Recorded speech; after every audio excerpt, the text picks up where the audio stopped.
안녕하세요. 저는 서울에서 중학교 교사로 근무하고 있는 42살의 여성입니다. 교사에게 이유는 직업의 특성상 아주 불명예스러운 꼬리표죠. 특히 여성에게는 더해서 저는 어떻게든 가정을 지켜보려고 노력했지만 남편의 파렴치한 행동은 도저히 용서할 수 없었어요. 결혼해서 가정을 가지면 남자든 여자든 배우자에 대한 최소한의 도리는 지켜야 한다고 생각합니다. 남편의 가정을 유지시켜주는 기본을 무시하고 저를 몇 년 동안 감쪽같이 속였습니다. 더 기가 막힌 건 시댁 식구들은 남편의 더러운 짓거리를 다 알고 있으면서 남편과 합세해서 저를 속여왔던 거예요. 3년 전의 일이지만 그때 바보처럼 당한 걸 떠올리면 아직도 치가 떨릴 정도로 분하고 억울하기만 합니다. 남편과 친구에게 어이없는 배신을 당하고 돌아온 여성의 한풀이라고 생각하고 끝까지 들어주시기 바랍니다. 제 장래희망은 어릴 때부터 교사가 되는 것이었어요. 교사를 꿈꾸는데 큰 영향을 미친 분이 계셨는데 초등학교 6학년 때 담임선생님이셨어요. 학교를 다니기 시작하면서 제가 가장 존경하는 인물은 언제나 선생님이었고 선망의 대상이었죠. 그 중에서도 6학년 때 만난 선생님은 아주 특별했어요. 반 아이들 모두를 자식처럼 아끼고 사랑하면서 애정을 듬뿍 쏟는 분이셨죠. 그날 선생님은 제게 교무실에 가서 놓고 온 서류를 가지고 오라고 심부름을 시키셨습니다. 저는 바로 달려가서 서류를 가지고 왔는데 교실에 불이 꺼져 있었고 아무도 없었어요. 무슨 영문인지 몰라서 겁이 덜컥 나서 심호흡을 하고 떨리는 손으로 조심스럽게 문을 열었는데 불이 확 켜지면서 케이크를 든 선생님과 반 친구들이 뒷문으로 우르르 몰려들어왔어요. 자, 모두 축하 노래 시작! 생일 축하합니다. 사랑하는 지영이. 얘들아, 정말 고마워. 선생님, 진짜 감사해요. 평생 잊지 못할 생일 파티를 선물 받은 저는 나중에 아이들을 가르치는 교사가 되겠다고 결정을 하게 됐죠. 제 결심은 중고등학교 때까지 변하지 않고 이어졌습니다. 고3 때 사범대학에 가겠다고 하자 부모님은 당연히 좋아하셨어요. 그래, 교사란 직업이 안정적이니까 잘 선택했다. 옆집 민수네 엄마가 그러는데 아직까지 교사가 1등 신부감이래.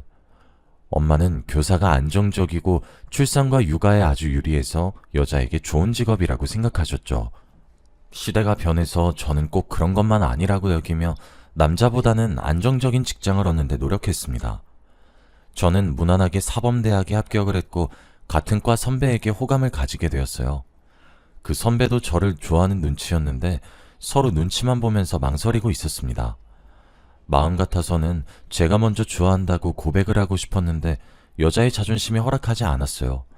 그래서 선배가 얼른 마음을 열길 기다렸죠. 그러다가 A중학교로 교생 실습을 나가게 됐습니다. A중학교로 실습을 나가는 동기는 딱 3명뿐이었습니다. 그 중에 한 명은 갑자기 엄마가 돌아가시는 바람에 실습에서 중도하차하게 되었어요. 그래서 선배와 제가 단둘이 실습을 하면서 친해지게 되었습니다. 실습하면서 서로 모르는 것이나 고민을 나누다 보니 실습이 끝나기 이틀 전 선배가 집에 가려던 저를 부르더라고요. 은미야, 오늘 나랑 술 한잔 할래? 선배, 왜 그래? 무슨 일이야? 표정이 되게 안 좋아 보여. 교무부장한테 대들었다가 개박살 났거든. 그 자식은 꼭 나만 보면 그러더라. 이번엔 또 뭐라 그랬는데? 요 앞에 호프집 가서 이야기하자. 학교 근처 호프집으로 가서 술잔을 기울이며 선배가 쏟아내는 불평을 가만히 들었습니다. 교무부장은 아주 보수적이고 대학생 신분인 교생들에게 반말을 하면서 갑질을 해대는 질이 안 좋은 교사였어요. 아침마다 직원 조회를 할 때도 교생들을 하나씩 불러서 트집을 잡았고 어떤 때는 교생들이 수업을 하고 있으면 양해도 구하지 않고 교실 밖으로 불러냈죠. 학생들이 보는 앞에서 망신을 주는 게 일상이라서 교생들 사이에서 말이 많았습니다. 저도 복도를 지나가다가 교무부장에게 걸려서 다짜고짜 폭언을 들은 적이 있었거든요. 야, 거기 너 대학에서 도대체 뭘 배웠어? 교사가 자신감 있는 목소리랑 열정적인 태도로 수업을 해야지. 기어 들어가는 목소리로 흐느적거린 꼴이라니. 학생들을 휘어잡을 수 있게 크게 말하란 말이야. 알겠어? 네, 부장님. 명심하겠습니다. 교무부장이 일부러 교생들을 깔아뭉개서 자기 지위를 과시하는 걸 알고 있어서 조언을 주의 깊게 듣지도 않았어요. 하지만 말로만 듣던 갑질을 당하니까 무척이나 자존심이 상하더군요. 교무부장은 선배에게도 갑질을 부렸어요. 그날도 선배가 열심히 수업을 하고 있는데 갑자기 뒷문이 열리더니 교무부장이 선배에게 복도로 나오라는 손짓을 했다는 거예요. 선배가 모른 척하고 계속 수업을 하자 열이 받은 교무부장이 이런 식으로 소리를 질렀대요. 야, 거기 너! 내 말 안 들려? 당장 나오라고! 나중에 말씀해 주시면 되는 거 아닙니까? 이런 일이 한두 번도 아니고 지금은 제 수업 시간입니다. 방해하지 말고 나가주세요. 뭐? 참, 성질이 더러운 교무부장이라도 학생들 앞에서 차마 욕은 하지 못하고 무안을 당하고 가버렸다고 해요. 그런데 수업을 마치고 교무실로 가자 교무부장이 화가 잔뜩 난 표정으로 선배에게 막말과 인격적인 모욕을 퍼부었다고 합니다. 선배는 전부터 교사라는 직업의 회의를 느끼고 있었는데 교무부장에게 질리도록 당한 뒤로 진로를 다시 생각하게 되었다고 해요. 나 교사 되는 건 다시 생각해 보려고. 실제로 학교에 나와서 보니까 나랑 교사는 안 맞는 것 같아. 아니야 선배, 이 학교가 이상한 거라니까? 세상에 저런 교무부장이 어딨어? 다른 학교도 그럴 것 같은데. 사실 이런 곳에 버틸 자신이 없어. 모르겠다. 오늘 그냥 술이나 마시자. 선배는 엉망으로 취할 때까지 술을 마셨고 저도 그만큼 술을 마시는 바람에 순간 기억을 잃고 말았어요. 숙박업소에는 도대체 언제 온 건지 알 수 없어서 얼른 옷을 입고 선배를 깨웠습니다. 선배도 저를 보고 많이 놀랐는지 미안하다고 하더군요. 효정아, 미안해. 내가 왜 그랬지? 너무 취해서 기억이 안 나는데. 내가 무슨 짓 한 건 아니지? 일부러 너랑 자려고 술 먹자 한 건 아니고 나도 너한테 호감이 있어서. 미안하긴 뭐가 미안해. 선배가 먹인 것도 아니고 내가 먹은 건데. 나도 기억은 안 나는데 이러지 말고 해장하면서 이야기하자. 저도 선배를 좋아하고 있었고 선배와 교제하면 어떨까 많이 상상해봐서 기분 나쁘진 않았어요. 선배와 숙박업소 근처에 있는 국밥집에 들어가서 해장을 한 뒤 진지하게 만나보자는 이야기를 했죠. 선배와 연애하면서 저는 임용고시 준비를, 선배는 취직 준비를 하면서 만남을 이어갔습니다. 그때부터 선배를 오빠라고 부르면서 말도 놓고 편하게 지냈습니다. 저는 무난하게 임용고시를 치르고 중학교에서 교사로 근무를 시작했습니다. 오빠는 선배가 운영하는 벤처 사무실에서 일하게 되었죠. 당장 큰 돈을 벌지는 못해도 앞으로 전망은 아주 밝다고 했어요. 지금 당장 돈벌이를 제대로 하지 못하고 있다 보니 오빠 정도 실력이면 임용고시는 충분히 통과했을 텐데 아쉬운 마음이 들더군요. 그렇지만 오빠가 오랫동안 심사숙고해서 결정한 일이니 두말하지 않고 믿어보려고 했습니다. 어느덧 시간이 지나 2년 정도가 흘렀어요. 결혼할 나이가 되었고 오빠에게 큰 흠이 있지도 않고 좋은 사람이라는 걸 알고 있어서 결혼 이야기도 슬슬 꺼내고 있을 때였습니다. 오빠와 함께 시어머니를 찾아가니 의외의 반응을 보이시더군요. 우선 급한 대로 내가 아파트 하나 장만해놨다. 평수가 작지만 둘이 살긴 괜찮을 거야. 부지런히 돈 모아서 애 생기면 큰 집으로 옮겨. 말은 이렇게 하셔도 표정만은 아주 떨떠름하셨습니다. 어쩔 수 없이 결혼시킨다는 듯한 느낌으로 말씀하셔서 저도 기분이 언짢아졌죠. 그래도 저희는 시댁에서 마련해준 아파트에서 신혼생활을 시작하게 되었습니다. 그 아파트에서 제대로 지낸 날도 1년 정도밖에 되지 않았죠. 지방에 있는 중학교로 발령이 나버려서 졸지에 주말부부 신세가 되어버렸거든요. 오빠와 함께 자녀 계획을 세우고 있어서 발령 가기 전에 많은 이야기를 나누었습니다. 아이 가지면 육아도 문제가 될 텐데 자녀 계획을 좀 미뤄야 할까? 애 갖는 건 다시 생각해보자. 3년만 지나면 교원 정기 인사이동 때 다시 서울로 올 수 있을 거야. 그래, 우선은 애 만들기 전에 열심히 벌어서 돈이나 모으고 있게. 요즘은 애 없는 부부도 많이 있으니까요. 자녀 계획을 미루는 것도 나쁘지 않다고 생각했어요. 한창 재미있을 신혼에 생이별을 해야 하는 신세가 안타까웠지만 늘 붙어있는 것보다 떨어져 있다가 만나면 정이 더 생긴단 말이 있으니까요. 정신없이 지방으로 내려가 낯선 곳에서 적응하려고 노력했죠. 몇 달이 지나자 동네 지리도 다 파악하게 되었고 친하게 지내는 동료 여교사도 생겼어요. 이름은 한수정이란 수학교사였고 나이는 저보다 3살 아래였습니다. 언니, 오늘 교무회의 할 때 학생부장이 교장한테 아양 떠는 거 봤지? 실실 웃으면서 얼마나 싸바싸바 하는데 정말 꼴 보기 싫더라. 학생부장 그러는 거 처음 보냐?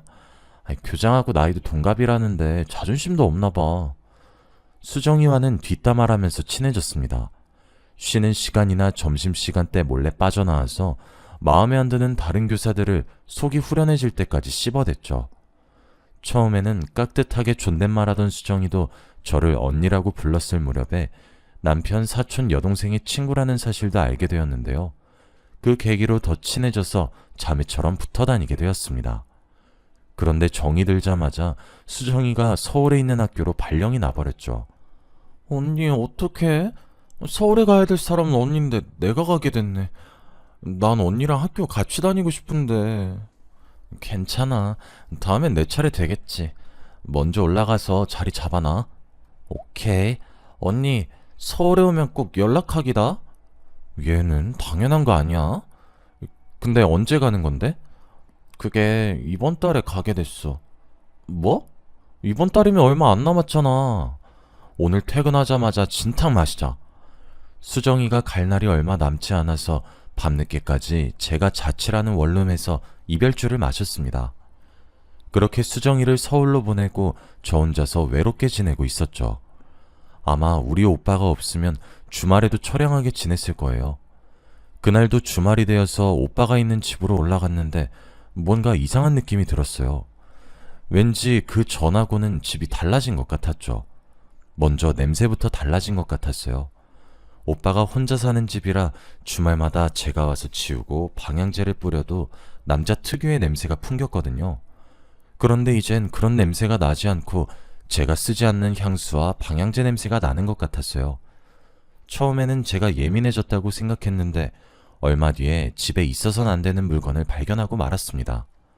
욕실 선반에서 여자들이 쓸만한 머리끈이 있어서 깜짝 놀랐죠. 흔히 곱창밴드라고 불리는 머리끈이었는데 아무리 생각해봐도 오빠가 그걸 사용할 것 같지 않았거든요. 그래서 오빠에게 그 머리끈을 보여주면서 물었죠. 오빠, 이게 뭐야? 나 이런 머리끈 쓴 적이 없는데 이런 게 왜 있는 거야? 며칠 전에 정혜가 와서 자고 갔거든. 그때 두고 갔나 봐. 정혜는 남편의 사촌 여동생이었어요. 대전에 살지만 서울에 자주 올라왔고 그때마다 오빠에게 들러서 가끔씩 자고 간다고 했거든요. 그런데 오빠의 변명이 너무 이상하게 느껴졌어요. 정혜는 늘 먼저 저에게 전화를 해서 오빠 집에서 묵겠다고 말해주는 편이었거든요. 잠깐 오빠를 의심했지만 정혜가 깜빡하고 전화를 안 준 거라고 생각했습니다. 그 다음날 일요일이 되어서 오랜만에 수정이에게 연락을 해서 만났죠. 그런데 제 눈길을 끄는 게 하나 있었어요. 수정이가 하고 있는 연보라색 곱창밴드였는데요. 제가 집에서 봤던 것과 똑같은 것이었어요. 하지만 똑같은 머리끈이 넘쳐나는데 그걸로 수정이를 의심한다는 건 우스운 일이었습니다. 설마 하는 마음에 혼자 피식하고 웃고 말았는데요. 그래도 수정이와 함께 있는 내내 머리끈이 신경 쓰여서 물어보고 말았습니다. 수정아, 머리끈 어디서 샀어? 되게 예쁘다. 지하상가에서 샀어. 사실 이 디자인으로 사고 싶었는데 보라색이 없더라고. 우연히 보고 이거다 싶어서 샀지.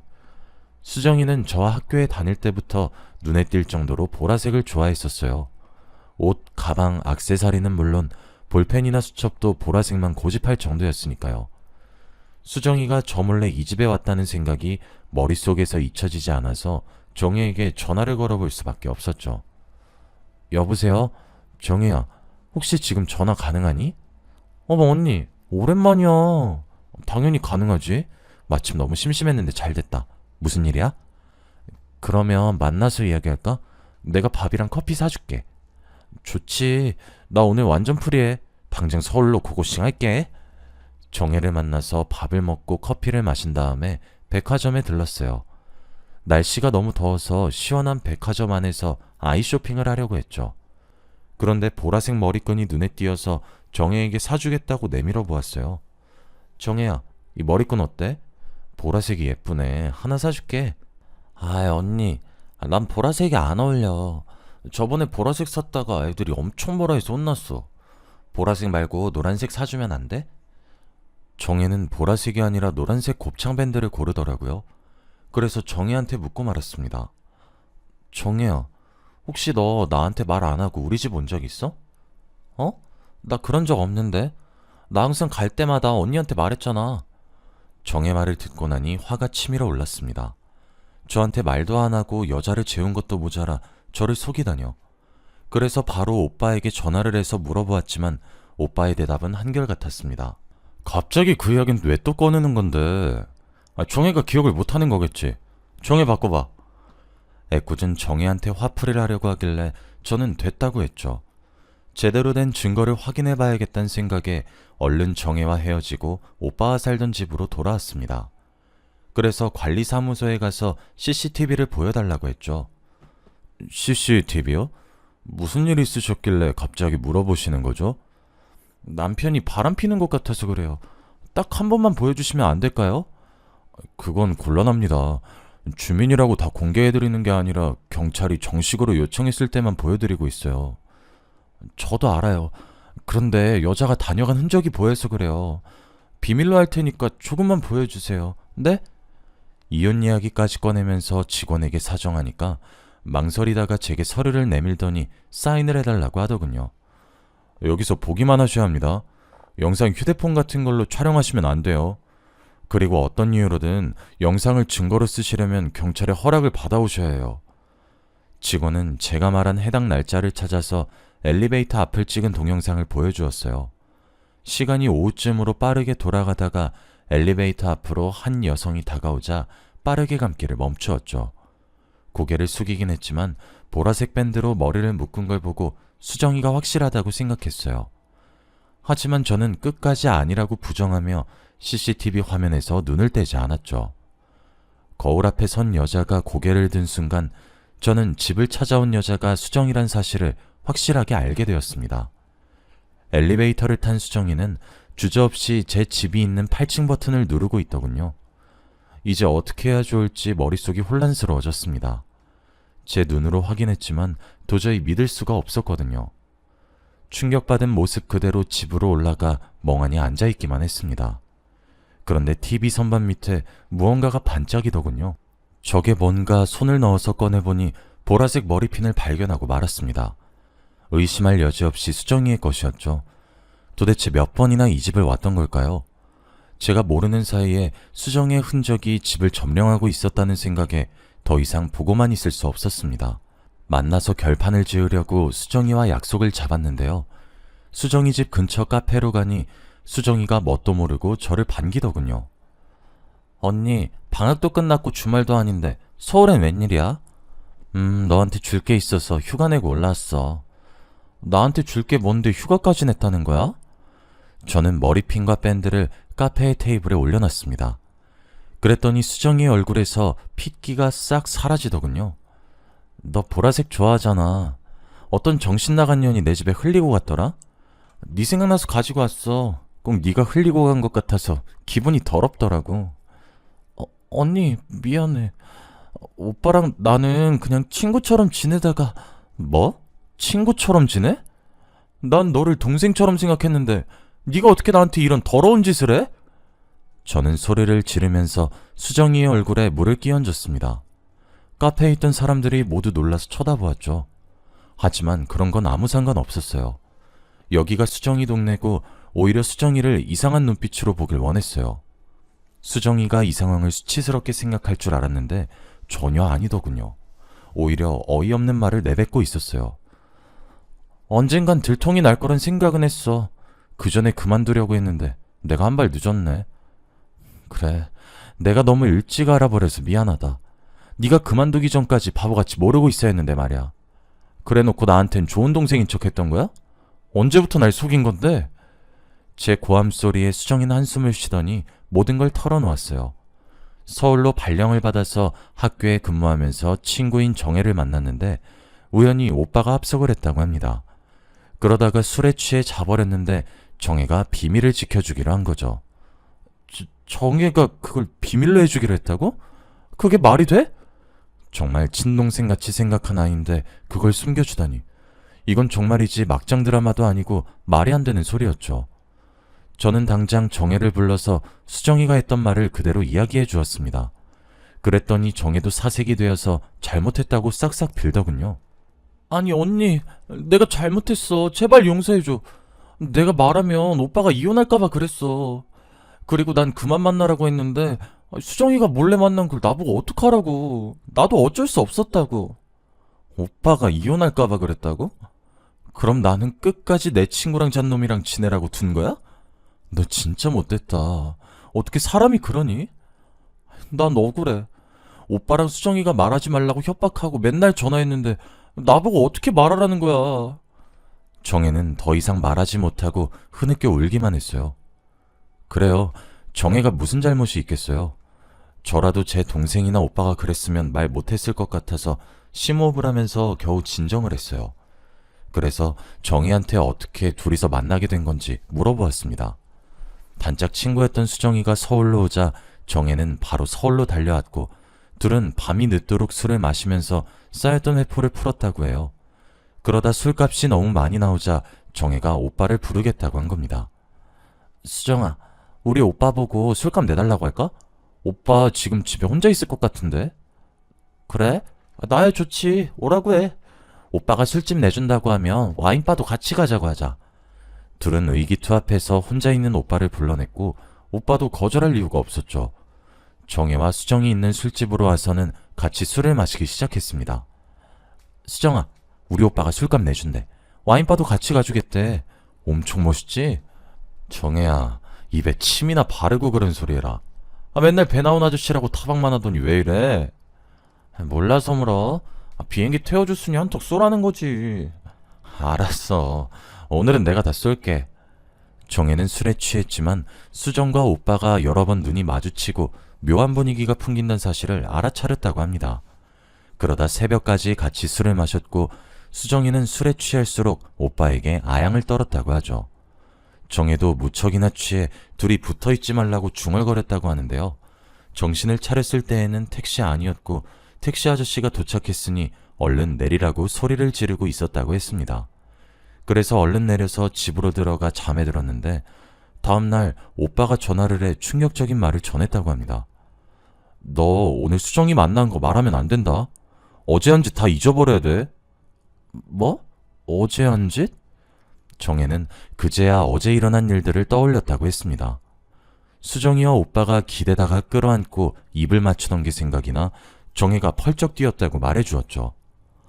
오빠 미쳤어? 설마 수정이랑 잔 건 아니지? 시끄러워. 자든 말든 말하지 말라고. 이혼당하면 네 탓인 줄 알아? 그러다 들키면 난 어쩌라고. 나더러 가정 파탄범이 되라는 말이야? 절대 안 돼. 안 들킬 자신 있어. 우리만 비밀 지키면 돼.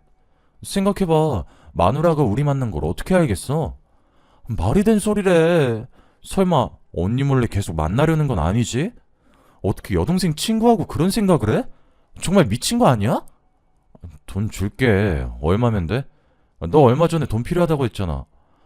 여기서 돈 이야기가 왜 나와? 내가 오빠처럼 미친놈인 줄 알아? 너 여기서 언니 편 들어서 오빠 이혼당하게 만들래? 아니면 내 돈 받고 조용히 있을래? 어떻게 그런 비밀을 만들어? 난 못해. 난 언니한테 그런 비밀 못 만든다고. 거짓말 해달라는 게 아니라 모르는 척 입 닫고 있으면 된다니까? 그게 왜 어려운 건데? 내가 너 예전에 도둑질하다가 경찰서 간 거 엄마한테 확 말해버린다? 중학생 때 일을 왜 또 꺼내는 건데? 알았어, 말 안 할게. 조용히 있으면 될 거 아니야. 오빠가 이런 식으로 돈으로 매수하며 협박하는 바람에 정혜는 돈을 받고 모르는 척하고 있었다고 하죠. 수정이도 제 남편이란 걸 뻔히 알면서 오빠를 만난 이유가 따로 있었습니다. 정혜가 수정이 입에서 충격적인 말을 들었다고 전해 들었거든요. 죄책감에 잠을 못 이루던 정혜가 수정이를 만나 오빠를 만나지 말라고 설득시키려고 했답니다. 유부남을 왜 만나려고 하냐고 다른 남자를 소개시켜 주겠다고 하니 수정이 충격적인 대답을 했다고 하더군요. 남자? 나 남자 만날 생각 없어. 만나서 엔조이하기에 유부남이 딱 좋지. 싱글들은 한두 번 관계하면 꼭 자기 여자라고 생각하고 덤벼들어서 골치 아프다니까. 그런데 유부남이 뒤끝이 없어. 내가 해봐서 알아. 뭐? 너 정말로 유부남이랑 사귀어 본 적 있어? 몇 번 있었어. 용돈 준다니까 만난 거지 뭐. 정혜는 얌전한 줄 알았던 수정이에게 이런 발칙한 면이 있을 거라고는 생각조차 못했다고 합니다. 정혜에게 이런 자초지종을 듣고 나니 이제 오빠와 관계를 어떻게 정리할까 고민이 되었습니다. 마음 같아서는 오빠의 뺨을 후려갈기고 깨끗하게 갈라서 버리고 싶었죠. 그런데 제 발목을 잡는 게 하나 있었습니다. 교사라는 제 직업 때문이었죠. 제가 이혼하면 학교에 소문이 날 것 같아서 고민이 되었습니다. 제가 다니는 중학교의 여교사도 남편의 불륜으로 이혼을 했는데 정말 웃기는 건 소문이 이상하게 나서 그 여교사가 바람을 피워서 남편에게 이혼을 당했다는 말로 와전이 되고 말았습니다. 그녀는 한사코 아니라고 했지만 다른 교직원들은 앞에서 소문이 이상하게 났다며 위로해놓고 뒤에서는 아니 땡굴뚝에 연기가 날 리 없다고 수군대었죠. 그렇게 그 여교사는 따돌림을 당하면서 겉돌다가 그런 소문들이 학생의 귀에 들어가 학부모들도 알게 되었습니다. 우리 아이들을 불륜녀에게 맡길 수 없다는 학부모들의 공개적인 항의에 그 여교사는 견디지 못하고 학교를 떠나고 말았는데요. 그 여교사가 이제는 제가 될 것 같아서 무섭더군요. 꼭 그렇게 소문이 와전돼서 내쫓길 거라는 근거는 없었지만 갈등과 고민에 빠져들게 하였습니다. 그러다가 정혜에게 온 문자를 보고 또 한 번 충격을 받았습니다. 언니, 이것까지 숨기면 언니한테 정말 못된 짓 하는 것 같아서 말해. 우리 엄마도 오빠가 바람 피는 거 알게 됐는데 나보고 가만히 있으라고 했어. 내가 결혼해서 이런 짓 당했을 거라고 생각하니까 억장이 무너지더라. 밤새 고민하다가 가족이랑 연 끊길 각오하고 이렇게 문자 보내놔. 내가 언니를 정말 좋아하고 잘 따르는 거 알지? 언니가 오빠랑 정리하고 좋은 사람 만났으면 좋겠어. 시어머니도 저를 속이다니. 오빠를 이혼만 해주고 보내줄 수가 없더군요. 정혜의 문자를 보고 복수를 해줘야겠다는 생각을 해냈습니다. 그래서 저는 얼른 정혜와 수정이에게 문자를 보내놨습니다. 앞으로 어떤 결과가 나오든 내가 알아서 할 테니까 가만히 입 다물고 있어. 오빠랑 연락하거나 만나지도 마. 저는 여러 번 정혜와 수정에게 오빠가 눈치채지 못하도록 입에 자물쇠를 채우라고 했어요. 아무것도 모르는 오빠는 수정이와 연락이 끊겨 아쉬웠는지 제가 주말에 올 때마다 부부관계를 원했어요. 하지만 여러 여자들과 어울리던 그 인간과 잠자리를 갖고 싶지 않았죠. 오늘은 좀 피곤하네. 그냥 쉬고 싶어. 그러니까 건드리지 마. 알았어. 귀찮게 안 할 테니까 먼저 자. 저는 누웠지만 잠이 오지 않았어요. 그래도 오빠가 꼴 보기 싫어서 자는 척하고 누워 있었습니다. 그런데 그때 오빠에게 전화가 걸려왔어요. 오빠는 저를 쓱 쳐다보더니 거실로 나가더군요. 엄마. 집사람은 자고 있어. 괜찮으니까 말해. 수정이 그년이 전화한 줄 알았는데 시어머니의 전화였습니다. 오빠가 거실 소파에 앉아서 통화를 하고 있더군요. 시어머니가 무슨 말을 하는지 알 수 없었지만 오빠가 하는 대답을 들어보니 무슨 대화를 하는 건지 어림잡을 수 있었어요. 알겠어, 엄마. 내가 정리한다니까. 무슨 가정이 깨져. 내가 조심해서 지금까지 안 들켰는데. 그리고 수정이 내가 정리했어. 다른 남자 생겼는지 나 차단한 것 같더라고. 혜미도 정리한다니까. 알겠어. 잔소리 좀 하지 마. 만난 지 3년이 넘었는데 어떻게 바로 정리해. 나도 시간 필요하니까 기다려줘. 오빠가 저 몰래 다른 여자를 또 만나고 있었습니다. 혜미라면 저도 알고 있는 여자였어요. 오빠가 일하는 벤처 사무실에서 일하는 여직원이었죠. 오빠가 전화 통화하는 걸 계속 들어보니 교사라는 직업을 포기한 것도 혜미라는 내연녀가 마음에 들어서 선배의 사무실에 들어갔던 겁니다. 저와 결혼을 한 뒤에도 그녀와 내연 관계를 이어오고 있었던 거죠. 그래놓고 오빠는 시어머니께 비밀을 지키라는 당부의 말을 하더군요. 정리할 거니까 걱정 마. 내가 알아서 할게. 엄마도 비밀은 확실히 지켜야 돼. 알겠지? 둘의 전화 통화를 들은 저는 충격을 받아서 정신이 아찔해졌습니다. 얼마나 화가 치밀어 오르는지 당장 이불을 던지고 나가서 오빠의 멱살을 잡고 얼굴에 침이라도 뱉어주고 싶었죠. 하지만 제대로 된 복수를 위해 입술을 꽉 깨물고 억지로 참았습니다. 외도 증거를 확실히 잡아 법정에서 이기려고 집안에 카메라를 숨겨놨습니다. 연차 내놓고 출근하는 척했다가 집 근처에 숨어 있었어요. 역시나 남편이란 작자는 제가 지방으로 내려갔다고 휴가까지 냈는지 사무실에 가지 않고 혜미란 여자를 데리고 왔더군요. 오빠와 혜미가 엘리베이터를 타고 올라가자마자 따라갔습니다. 현관문 앞에 서 있는데 둘이 히히덕거리는 게 들리더군요. 둘의 외도가 확실히 찍힐 때까지 기다렸습니다. 그리고 갑자기 문을 열고 들어갔죠. 지금 잘하는 짓이다. 나 몰래 이러고 다니니까 좋아? 여보, 나는 그게 아니라 더 이상 속이려고 들지 말고 솔직하게 털어놔. 이 여자 말고 수정이라도 잔 거지? 아니, 뭘 털어놓으라는 거야. 수정이랑 잔 건 또 뭐고? 당신 갑자기 와서 왜 그러는 건데? 혜미는 근처에서 이야기하다가 중요한 서류가 있어서 그거 가지러 온 거야. 오빠, 끝까지 거짓말 할 거야? 정혜랑 수정이가 전부 다 말했다고. 당신이 진짜 이 집에 들어와서 서류만 확인했는지 몰라도 당신이 이 여자랑 한 짓도 카메라에 찍혔어. 제가 숨겨놓은 카메라를 꺼내니까 오빠가 놀라서 입이 딱 벌어졌습니다. 하지만 끝까지 아니라고 혜미 눈에 뭐가 들어가서 봐준 거라고 하는데 가짜는 변명을 늘어놓는 오빠의 뺨을 힘껏 갈겨버리고 말았죠. 이 미친놈아, 이렇게까지 다 들켜놓고 거짓말을 해? 당신 이혼소송 당하면 재산이란 재산 다 뺏길 줄 알아. 내가 곧 죽어도 당신 빈털터리 만들 거라고. 여보, 혼자 있다 보니 너무 외로워서 그랬어. 정말 미안해. 내가 미쳐서 해선 안 되는 짓을 저질렀어. 한 번만 용서해줘. 뭐? 용서? 필요 없어. 당장 이혼해. 너 같은 바람둥이에 거짓말쟁이하고는 같이 못 살아. 정혜고 수정이가 증인이고 이 동영상이 증거니까 7년을 속인 대가는 내가 전부 받아낼 테니까 도망가지 말고 있어. 당신 어디가? 짐은 갑자기 왜 싸는데? 우리 대화하자. 오해가 있으면 대화를 해야지. 이거 대화는 무슨 대화? 내가 사과할 기회까지 줬는데 끝까지 거짓말하려는 사람이랑 대화할 생각 없어. 그리고 나 당신이랑 같이 못 살아. 단 하루라도 한 지붕에서 한 이불 덮고 살 생각 없다고. 그렇게 제가 이혼을 통보하고 집을 나가버렸습니다. 오빠가 또 시어머니에게 일렀는지 시어머니께서 득달같이 절 찾아와서 이혼은 절대 안 된다고 사정을 하더군요. 얘야, 한 번 바람 폈다고 이혼이라니. 누구나 한 번은 실수를 하는 법이잖아. 게다가 넌 교단에서 학생들을 가르치고 있잖아. 교단이 보수적인 거 나도 들어서 잘 알고 있다. 그러니까 이번 한 번만 참아다오. 제발 부탁한다. 어머님은 그런 말 할 자격 없어요. 아무리 그래도 아들이 바람을 피우고 다니는 걸 알면서도 가만히 있는 게 말이 돼요? 그래, 내가 잘못했다. 미안하다.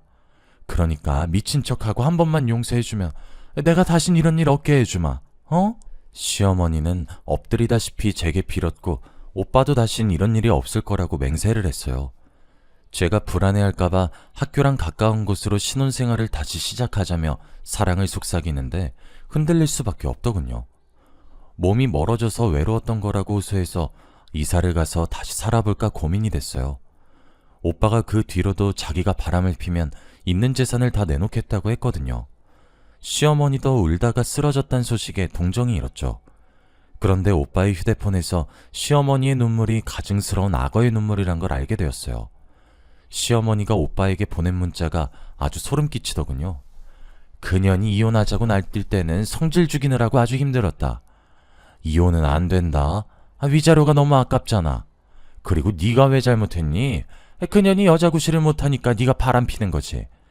혜미 집안만 좋았으면 그 애랑 결혼시켰을 텐데. 에휴, 골치 아프게 시리. 그 문자를 보는 순간 뚜껑이 확 열려버렸고 제정신이 아니게 됐어요. 당장 수소문해서 변호사를 선임하고 이혼소송을 해버렸죠. 그리고 시어머니의 얼굴에 소송 서류를 던져버리고 말았습니다. 위자료가 그렇게 아까우셨어요? 그럼 아들 단속을 좀 잘 하시지 그러셨어요. 제가 웬만하면 참으려고 했는데 이젠 어머님이 가진 재산 전부 긁어가야 성질이 풀리겠어요. 얘야, 갑자기 왜 그러니? 위자료는 또 무슨 말이고? 어머님이 보낸 문자 다 봤어요. 제가 여자 구실 못하니까 바람 피는 거라면서요? 그렇게 불만이시면 그냥 이혼시키시지. 왜 그러셨어요? 문자를 봤다고? 아니야, 내가 홧김에 보낸 문자라고. 우리 소송 같은 거 하지 말고 대화로 풀자. 어? 시어머니가 급하게 제 바지를 잡고 매달렸지만 확 밀어내고 말았죠. 저는 수정이와 혜미에게 상간녀 소송을 걸고 위자료를 확실히 받아 챙겼습니다. 아파트와 오빠가 가진 재산 대부분을 받아내 시댁을 알거지로 만들어버렸는데요. 오빠가 바람을 폈다는 소문이 흘러들어갔는지 벤처 사무실에서 쫓겨났다고 하더군요. 이혼한 뒤 학교에 저에 대한 소문이 돌지 않을까 걱정했는데 3개월 만에 서울에 있는 학교로 발령받게 되었습니다. 그래서 사람들이 제 치부를 알게 될까봐 불안해하지 않아도 됐죠. 여러분들 중에서도 배우자의 외도를 알고 참고 계시는 분들이 있을 거란 생각이 듭니다. 하지만 아무 희망이 없는 현실을 참고 견디는 것보다 새로운 인생을 찾는 게 훨씬 더 의미 있으실 거예요. 두려워하지 마시고 잘못된 게 있으면 바로잡으시고 저처럼 제대로 된 보상을 받으시길 바랍니다. 더 이상 불륜으로 상처받는 사람이 없길 바라며 이만 글을 줄이도록 하겠습니다. 감사합니다.